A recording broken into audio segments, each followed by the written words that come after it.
Chapter 11. The Portals of Armageddon. A dull glow reflected off the scratched bathroom mirrors, bathing the sinks and toilets in purple light. The scent of disinfectant was strong, only there was a smell of sediment in the air and burnt wires. It was coming from the direction of the portal. Dixie felt the hairs on his arms standing straight. There must be some kind of electromagnetic energy in here, he thought. As if on cue, a black fog emerged from out of the portal, followed by wisps of blue electricity that resonated at random. Leaning back on his heels, Dixie looked down the hallway. It was the same as always. The fluorescent lights, scattered wall-to-wall lockers that no one used, and hideous tile floor showing no indication of anything afoot. Looking back into the restroom, Dixie squinted at the portal. How cliché, but not really, he thought. He had seen enough cartoons and movies about stuff like this, but now that something like this was in front of him, it was a completely different beast. Was it even a portal? Dixie had little experience in the paranormal. He guessed it was, but couldn't be for sure. He didn't really want to get closer, but curiosity overcame his trepidation. He shoved his foot into the door hinge, and with one hand on the open door of the bathroom, he stretched out his other one to grab a hold of a paper towel from the dispenser. It was farther than he thought, and his two-fingered grip on the paper towel was not ripping it from its place. He pulled as hard as he could. The towel ripped from the dispenser. Finally, Passed. the blue electrical sparks without any damage. But instead of splashing into whatever substance that made up the portal, it just simply stayed suspended in animation. Turning red at first, and then it started to fade out into opaqueness like some sort of expiring video game sprite. Dixie couldn't help himself now. Something about it reminded him of a video game. Unintentionally, he stepped away from the door, closer to the portal. He should have at least called the dean or custodial services, but he didn't. And he slowly approached the portal. To study it more closely until it was a foot from his face. Still no singe from the sparks hurting him or choking from the dark fog. If anything, it held a sweet fragrance. The door behind him swung and closed swiftly, completely startling him. And as he turned around, he tripped on the edge of the purple abyss, and Dixie found himself plunging headlong into it and following whatever fate the paper towel had suffered. Thud! Dixie hit the ground and rolled into a sandy cloud of white dust. He shook his head to clear out the cobwebs, pulling himself up to sit with his legs splayed out in front of him. The paper towel floated gently in the breeze in front of him. The sky beyond was a golden ivory, and there appeared to be multiple white moons of various distances scattered across the horizon. Many patches around him looked hazy, but directly ahead in the distance was a giant jade-green cone-shaped pillar. Catching his breath for a second, Dixie's eyes focused on the cone and realized it was made up of a collection of smaller protruding spikes and rubble. As he squinted to get a better view, he realized it actually resembled some sort of a strange structure. Some sort of alien castle, perhaps. He could see lit windows in some of the upper portions of the structure. They must have been pretty illuminating if they could shine against the brightness of the sky. Where am I? He thought out loud. Wherever the haze dissipated for a moment, the sand around him was warm and blindingly bright. It felt like a giant beach. Soon the haze on either side of him started to slowly dissipate. He tilted back his head and felt the sun. What time was it? He tried to find a shadow, but it was impossible. Actually, there were 3 suns in the golden ivory sky casting light in all directions. Some of them were indeed further than others. Scattered in the sky and barely visible were multiple moons everywhere. There were no shadows here. What was here?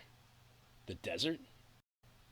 The suns and many moons were startling, but it was the clouds in the sky that truly caused Dixie to shudder in wonder.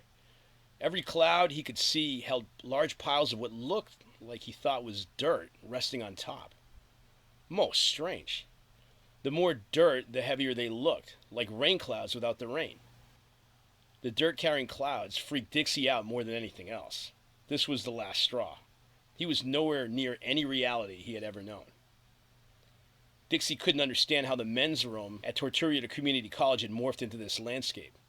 He wondered desperately if there was a hidden camera somewhere and he had become the victim of a cruel joke. Unless he was dead, Dixie Dog had portaled into some other dimension incomparable to anything he was spiritually prepared to cope with. The haze fully cleared, and to the left of the green castle stood a structure with a giant monument in the middle.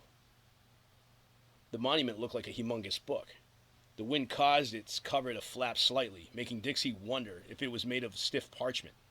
Judging by its size in the distance, relative to where Dixie was standing and the height of the surrounding hills, the book must have been the height of a few football fields at least. Behind him, Dixie heard a hiss and a pop. The purple portal that got him into this message dissolved into the atmosphere. Uh-oh. This wasn't just another vision. Dixie panicked at first. He was so tweaked out with adrenaline that all wariness seemed to have left him. It was amazing how that jolt of real life and death panic seemed to do something to always make his senses fully back to life. With a sharper mind right now, he had a revelation concerning how uncomfortable was it to feel anxiety. It was going to profit him nothing to panic at any rate. Yeah, you fool. That's it. Breathe. Come to think of it, it was also amazing how freaked out he got during that math test. God, if I could only think this grounded all the time, he thought to himself, in half the space. He started thinking how nice it would be to have a clone of himself right now. Imagine that. Dixie standing beside himself and giving him double the motivation and double the strength to team up and get out of here. Well, why settle for just a clone, you idiot? He thought to himself. Even better would have been somebody powerful and competent who could really get him out of this mess. Strangely, though, Dixie noticed that the negative thoughts of discouragement that would normally amplify his panic didn't seem as potent in this place. Just as well. Dixie closed his eyes and nodded, trying to muster up his mental strength. Okay, just go with the flow. It's all like a dream anyway, I swear, he said out loud with his eyes closed. Dixie had to grin. This was a side of him that Chili Sue always said was one of his key strengths. Push came to shove enough, and there was some nuclear strength about him that she claimed would wake up inside of it the most desperate times. It was very rare, but this place was really waking him up. Chili likened it to his true inner self, the side she loved and admired the most about him. Chili. He wished she was here. That would have been much better. She was the real brave one. But as he opened his eyes again, he sighed. He was stuck. He looked left and right. There were endless sands in all directions, or at least almost all directions. He was in a desert, but he was not deserted. Actually, once some more of the haze cleared, to his right he saw a glistening city. His stomach rumbled and his throat was dry. If he was going to stay in this new world, he was going to need something to eat. He stood up and brushed his pants. It took him 5 minutes to make sense of the city skyline in front of him. As he walked closer to the city, he realized his mistake. Massive projectiles were raining down from the sky and spewing out a plasma-like oozing substance. They resembled thick clouds that, upon contact with something in the air, lit up like large flaming balls made out of some sort of strange medley of sparks and neon lights. The city had looked friendly from a distance because of the shimmer of light off of this ooze. Now Dixie realized the city was partially engulfed in flames, and large translucent creatures, which changed color in the sunlight, were pummeling at the remaining buildings. Some of them looked humanoid and partially aquatical, with strange heads that resembled jellyfish or seashells. It was hard to tell from where he stood, but the ones around the nearest buildings looked to be around several stories tall, crawling up and down like insects along the edges of the buildings. Dixie shuddered. For a split second he considered asking the creatures for directions, but thought better of it. They had morphed colors several times as he watched, and even when their backs were turned, they looked terribly mean. Thirsty, confused, and not sure what these things would do if they saw him, and being just too plain lazy to make a further 40-minute walk towards what looked like a horrible, hostile territory, Dixie turned away towards the green castle and hoped for the best. The terrain was rocky. He climbed and hiked through the sand. He was hot.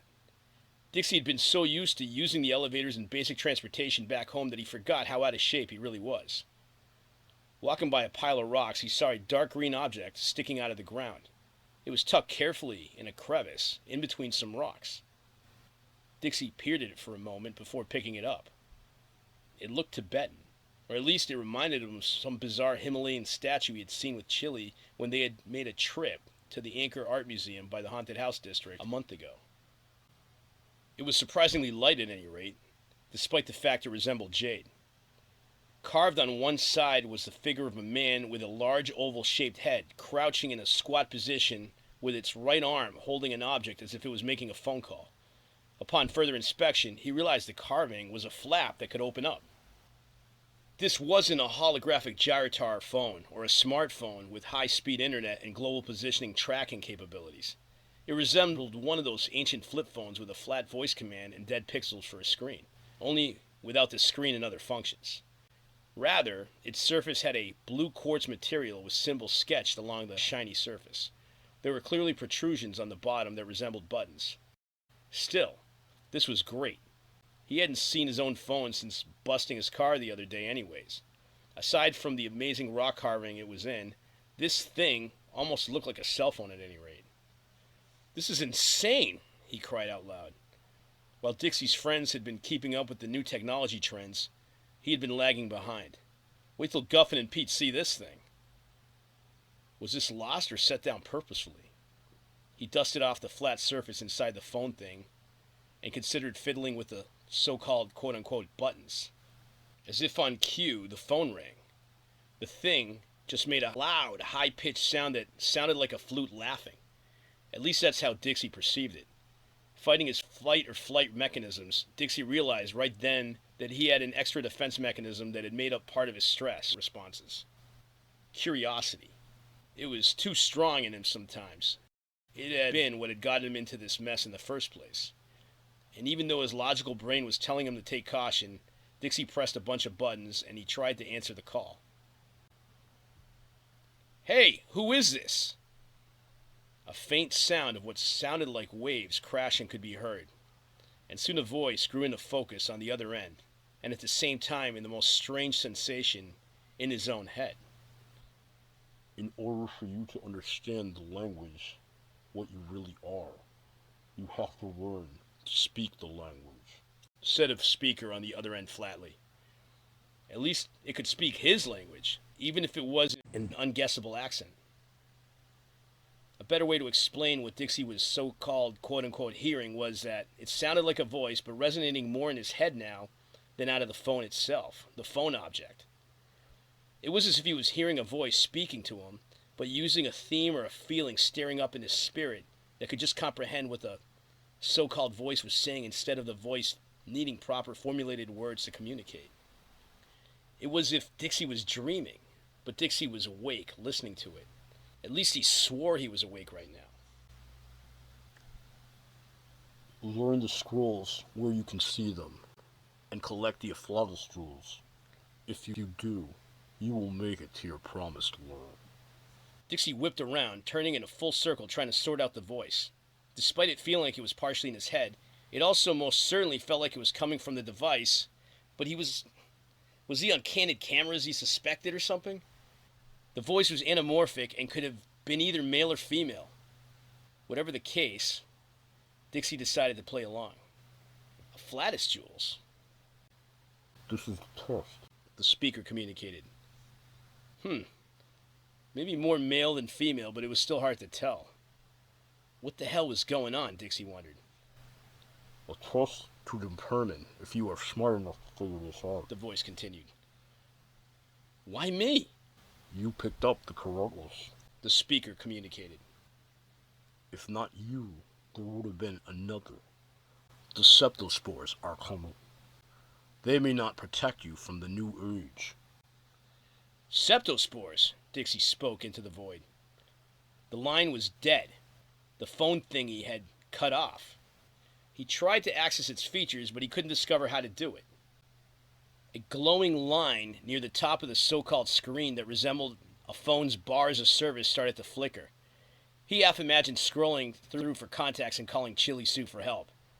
She would have been listed as Chili Dog. He wondered where she was now. The bars of service, quote-unquote, flickered again and again. Dixie clicked again. Nothing.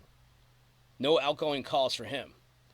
If he was on some hidden camera, maybe there would be some viewers at home. Dixie didn't want to look foolish on TV. "You idiot," Dixie said to himself. "You know that's not what's happening." He glanced up once more at the castle ahead. Shoving the so-called phone in his back pocket, he walked slowly towards the green castle in the distance. As Dixie walked, he muttered to himself, "This stupid sand and these stupid suns. This stupid portal and this stupid bathroom after this stupid test and this stupid class and this stupid school. This stupid school district and this stupid town." He shuffled across the sandy desert, concentrating on putting one foot in front of the other instead of his growling stomach. When he finally looked up, he had reached the castle entrance. At the base was a large pillared doorway with a black maw of darkness in the middle. The suns in the atmosphere let the pillars cast a shade there so dark that it made it impossible to see what lay ahead. Dixie took a deep breath.